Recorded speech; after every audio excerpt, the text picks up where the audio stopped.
There is a beautiful park near Kalawila village in Kalutara district in Sri Lanka.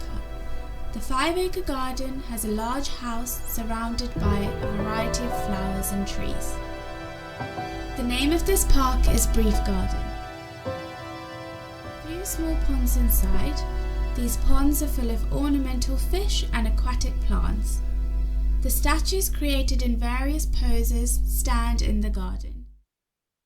The small parts of the garden are connected with a few staircases made by stones and cement.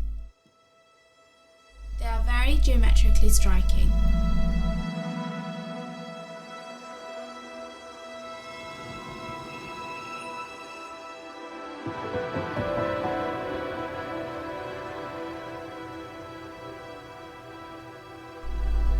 The owner of this beautiful park was a man named Bevis Bava. He is the most famous landscape architect in Sri Lanka. He created this grand structure in 1929 in the middle of his rubber estate. Major Bevis William Frederick Bava was born on April 26, 1909. He became famous as a soldier, planter and gardener.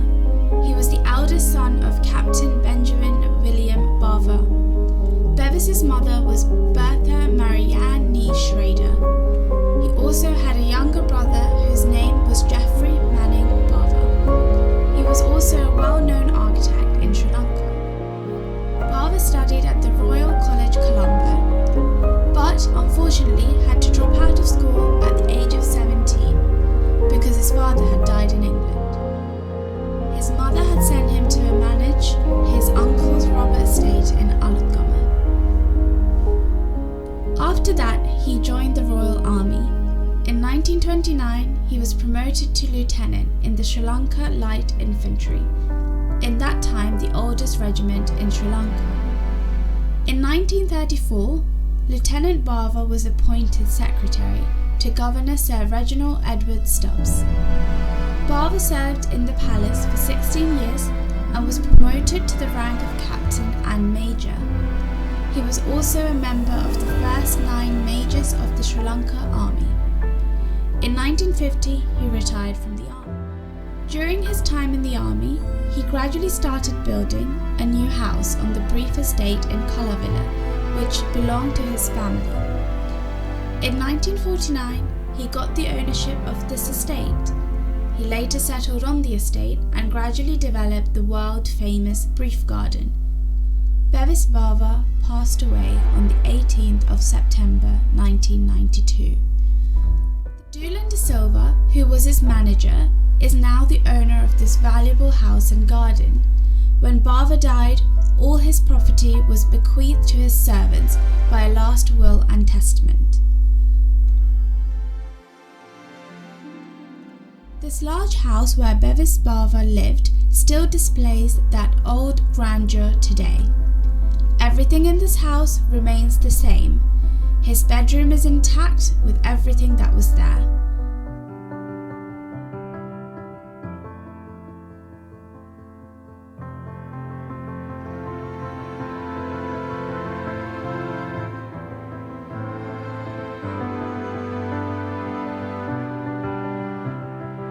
There are 2 other gardens.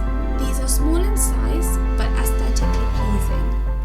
One of these gardens is located behind the house and the other is on the right side of the house. There is a beautiful pond in the middle of the garden behind the house. Filled with water lilies, it looks out over the back porch of the house. In addition, the surrounding walls are decorated with several sculptures and carvings. Of these sculptures in particular is the full body of a naked man. The small garden on the side of the house is also full of flowers and trees and vines. There is also a statue of a naked young man in this section. Bevis Bava is a master of all industries, but he did not create all this by studying the subject. He created this garden in his own unique way. There is also a statue of Hanuman, a Hindu god, mounted on a wall. Hanuman is a powerful figure in Valmiki's Ramayana mythology. He is also good at sculpting. Therefore, this garden is home to a wide variety of sculptures and carvings. The speciality is that all these sculptures are nude figures of men.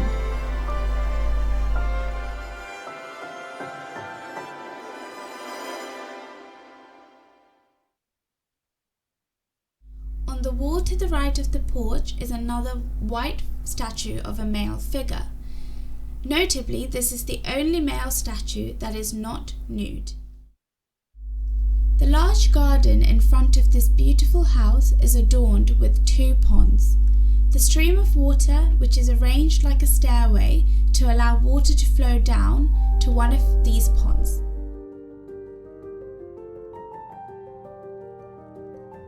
This water stream begins with a beautiful male nude statue. The stream is divided into several sections. Once one part is filled with water, the water drains to the second part. The water thus drained eventually joins the large pond. These ponds are full of aquatic flowers and ornamental fish.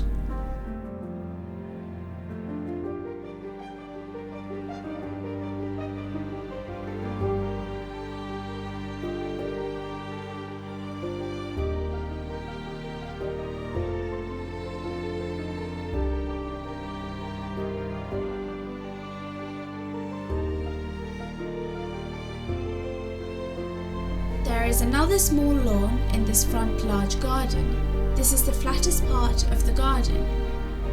Where it starts is a large moonstone. As you step over the moonstone and climb the stairs, you will gradually enter the beautiful rectangular garden.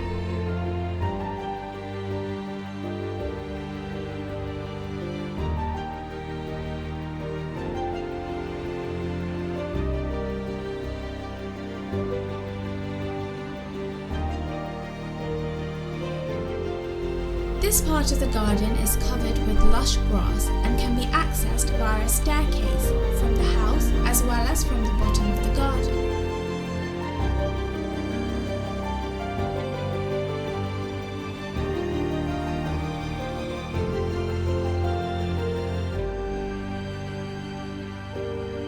Looking around from top of the green grass, surrounded by trees and flowers all around, it is a joy to behold. There are 2 sculptures on either side of the stairs leading from the garden to the house.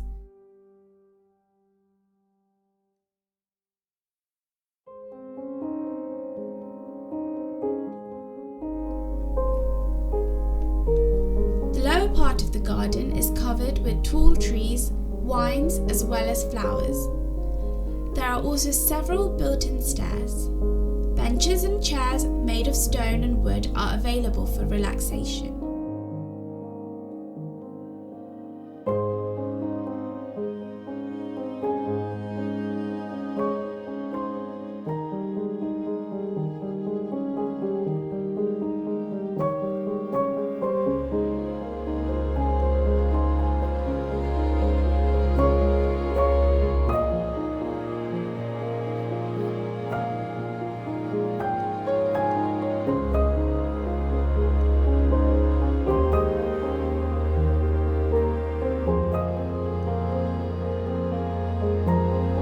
From the very beginning of the brief garden, you can guess the artistry that can be seen here.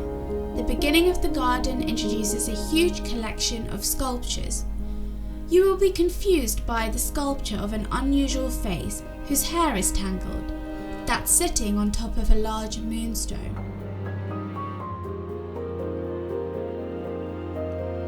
From this point onwards, along the path surrounded by trees and vines, another young nude statue can be seen on the large gate. The unusual face you saw at the beginning can be seen here again on the garden wall behind the house. Bava's collection of photographs at home is a good reflection of the time he spent in life. Nearly half of his life was spent during the period when Ceylon was a British colony. During that time, he obtained various official ranks. After independence, he became one of the leading planters in the country,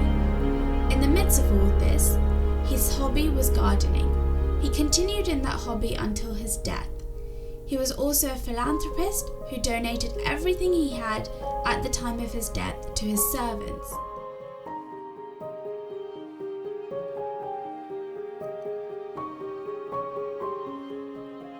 This man is a wonderful person created by nature.